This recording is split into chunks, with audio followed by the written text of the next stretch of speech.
Good morning, friends. Cheryl here with Inked Pulp, and this is part 2 of the 600 Subbie journal creation. So today I'm going to work on the cover, and then I've already off camera kind of put a couple, I did do 2 signatures. I did them smaller, but I did 2 signatures. And I put them together off screen. So I'll flip through the papers that I have to put in here. So welcome. If you're a returning visitor to my channel, I appreciate your support as always. And if you're new to my channel, I hope you enjoy this. And if you like what you see, you'll consider subscribing. All right, let's get started. So I'm going to put the signatures aside. And I said this is going to be a smallish journal. This is 6 by 5, what did I say, 5.5. So it's not a huge journal, but I got the Amazon packaging ready. I'm going to have to do something with that bottom there. I think when I sew it, I have to put some lace or ribbon or something, washi tape over that. So this is the journal cover. And I went ahead and cut it down to size and glued all the sides together so that we can see what it looks like. So I don't know where my bone folder went, so we'll just crease it. So that's going to be about the size of the journal. Not a huge journal, but that will be the size. And then the cover of the journal, Katherine gave me the go-ahead to use this fabric. So this is what the cover of the journal will look like. And I'll add some lace and some other things to it, but that's what the cover will look like. Okay.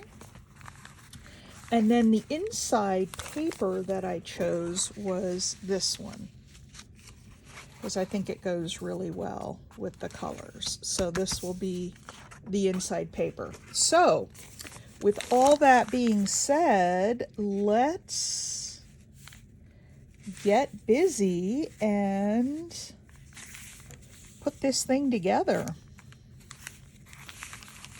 I'm going to use a pen.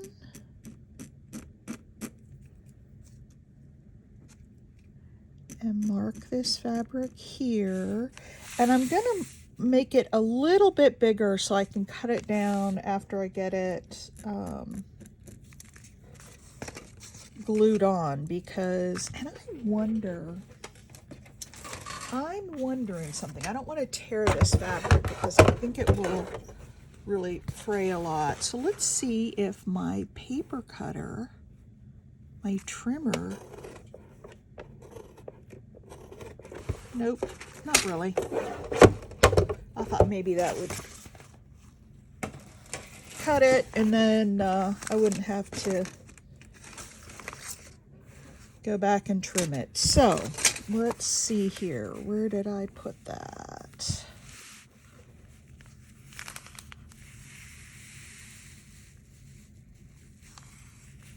Let's do this. Let's do this here.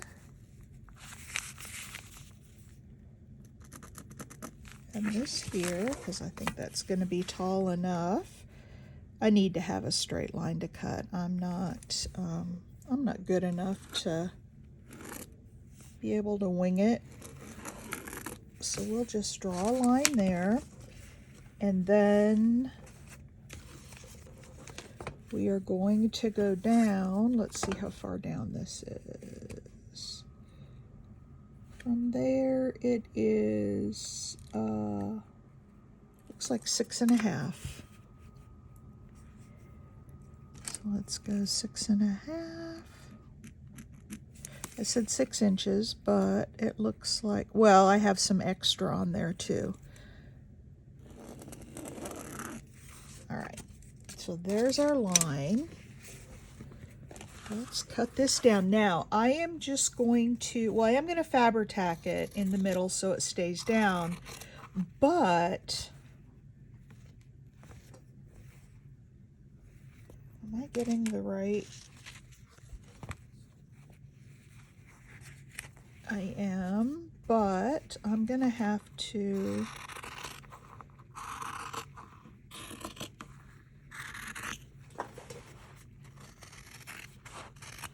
okay. So what I'm gonna have to do is take this off because that is the part that we want. And if I can't get it off, we'll just use it with the paper on it. That just gives it a little more stability. But let's see if I can't put some heat on it and tear this off. Lay this down. Yep, there it goes. Ouch, that is hot, hot, hot, hot, hot. So ladies, here's how you get that fabric off of there. Put a little heat gun on it and it comes right off. Let's cut some strings out. Okay, so now I have the part that we want because I wanted this. Ooh, I hit the camera. Sorry about that. I wanted this image on there. I wanted it this way. So let's go around and put some, actually this is the outside. Let's put some Fabri-Tac around that just to tack it down, and then I will sew it. But I do want to tack it, and I want to make sure that we have Fabri-Tac in the middle because I won't be sewing in the middle. So. And I don't want to put it on so thick that it seeps through the fabric. This is some thicker upholstery fabric, so I think it'll be okay, but we want to be sure. All right, so this is going to be the bottom. This is the bottom.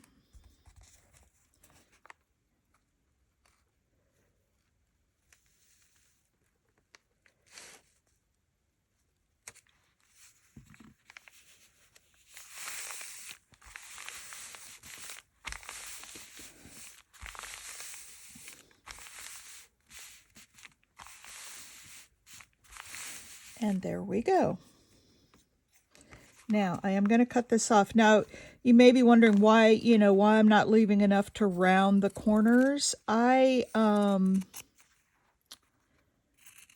not going to do that on this journal because it just makes it so bulky with the thickness of this fabric. So we'll sew it down, and I'll just put the paper out to the edges as well. Okay. So here we go. I'm excited. And then in the next part, we'll start decorating. But I wanted to get the cover done, and like I said, I'm not going to do every single thing on camera, so I did go through and cut down the papers, and I thought that wasn't going to be too awfully exciting for you guys, so I decided to just do that myself. I may try to do a little blanket stitch that goes right over the corner and blankets the whole thing together. So there it is. There's your journal, Catherine. Look at that. Isn't that pretty? And it's so squishy. I love it. All right, let's put down the paper now. And then we'll cut around that. And then we'll have our journal done. Now what I want to do is score this in half so that it'll have a bend in the paper. So we're going to go to 6 inches, and what can I find? I'm going to use, actually I'm going to do it on the back. I'm going to go to, hang on a second, I think I have another gizmo over here that might work better. Here's a...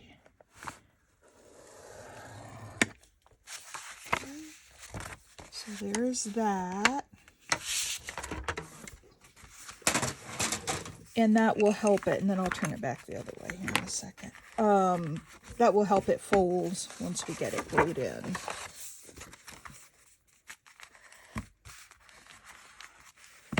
All right. So here we go. That's going to go right there in the middle, and then we'll cut it down. All right, same thing. I'm going to go around with my Fabri-Tac.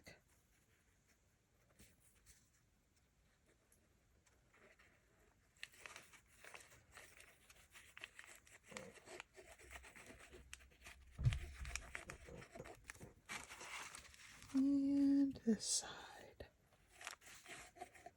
Now, I did not use any kits or printables in this journal. I thought I would make it all... Now, the tags and stuff, I may have some printables in those, but I thought I would just really try to make it all my own and not use, you know, other people's artwork, other than, like I said, some of the pockets may have printables on them. Okay. There we go. Let's really adhere that down well. And it's okay if, you know, it's not 100%, because like I said, I am going to stitch this. And I'm not going to do it today because I want to practice a little bit and see if I can get a good stitching that goes right over the edge. I'm not quite sure how to do that to make it look right, but I will practice, and then I can come back and show you the cover on the next episode. Show you the finished cover with the stitching.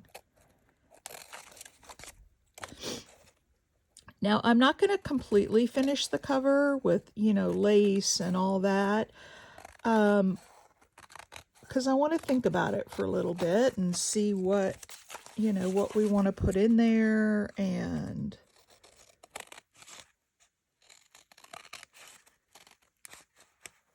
I may, if I can't get the stitching over the edge, I may take a piece of lace and wrap it all the way around the edges here. Or just, I don't know. Those are all options. Catherine, I hope you approve of where I'm going with this. Come on, stick down. But I really like this fabric. And I think what I'm going to do, and again, I'm not going to do it today because I want to wait till I get the stitching done. And I'm not sewing the signatures into the journal, so I don't really need to do this, but I thought what I might do is take a piece of this fabric and just, you know, put it there in the spine. In fact, I know that I'm going to do that. Let's see, how wide do we want this? From there. I want 1.5 inches.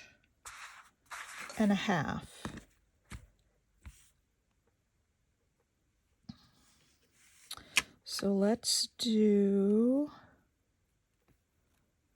and I'm getting off camera, so let's do 1.5 inches from the edge.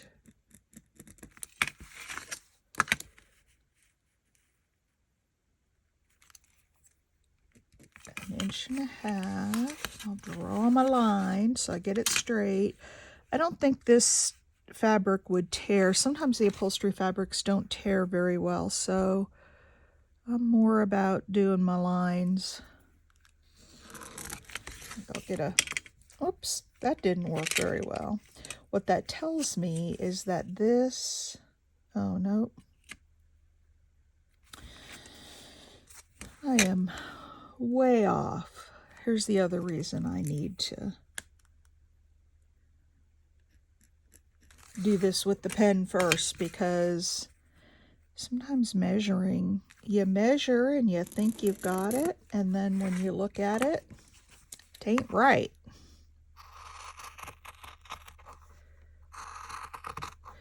So Katherine, I hope you're getting excited. All right. There we go. Then we can cut off the ends there. How about if we just put that down in the middle? And that will not get sewn, so I need to make sure that it's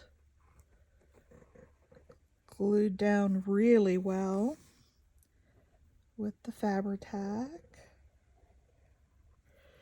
I'm going to put some glue right down the middle there so we make sure it sticks in the middle.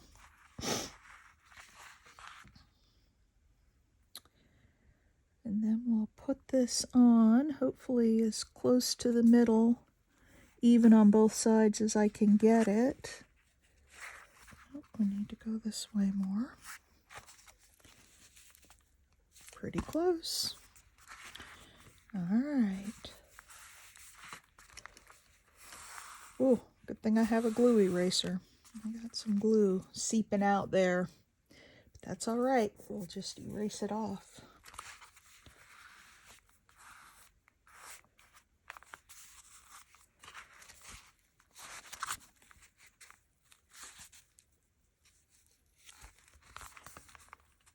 Come on.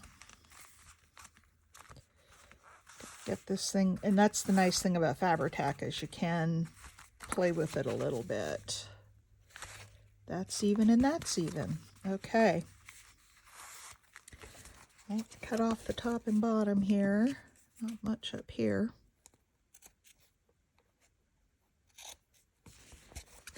And then the bottom.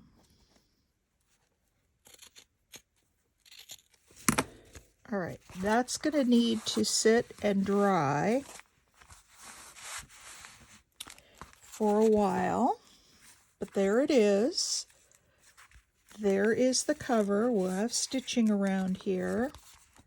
There is the inside, and now we need to look at the signatures that will go in there. So this is what it will look like, and I'll probably put a pocket here and we'll do some decorating, but that's it. I'm going to leave that to sit and dry, and then I'll stitch it together. All right, let's look at the signatures. They're both pretty much the same. They have the same things in them. So I'm starting off with a piece of coffee dyed paper, which Katherine said she loves.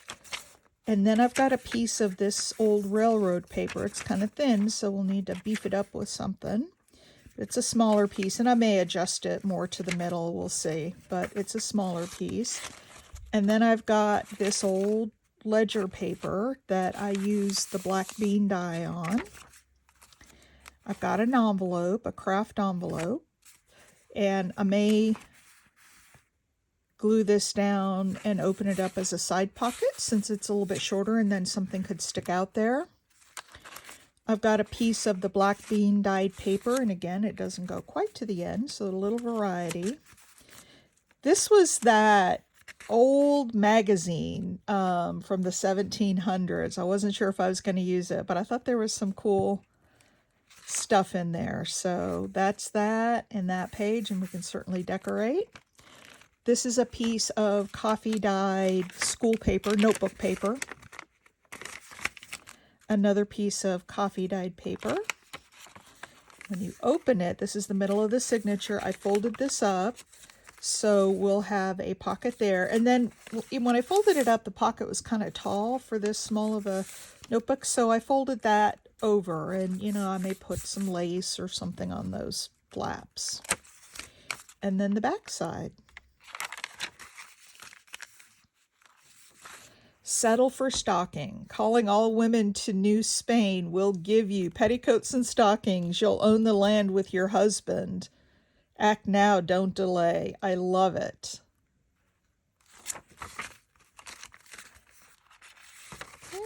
And then the back side of the envelope and the ledger paper and the railroad piece and coffee dyed paper. So those are the two signatures. Like I said, I'm not going to glue them in. I'm gonna either use like a ribbon or a piece of lace to sew them in, or I'll find some elastic bands that are big enough. The ones I have down here are not big enough. They break when I try to make them that big. So I'll find, you know, the right thing to put them in there, but I'm not going to sew them in because I want to give Katherine, you know, the flexibility to either use them or not, or well, I see that I may need to cut these down just a little more. They're hanging off, but I'll trim that down. I'll trim them so they all fit real nice, and that's what it'll look like when you open it up. And it's going to be a chunky monkey because it's already chunky. I thought about just putting one signature in because then it wouldn't be too chunky. But actually, Katherine, I'll leave that to you. You tell me, do you want one signature where it will close and be kind of a flat journal? Or do you want two signatures where it will bulk up some? I mean, it's already, if you just leave it without, you know, I'll put a closure on it, it'll go down, but it'll be a chunky journal. So you tell me, do you want one signature or two? I'm happy to do either. All right, that is part 2. Quick video. We got the cover done, and now we'll get to decorating. So thanks for watching, Katherine. I hope you like the way it's going, and I will see you all in the next part. Bye.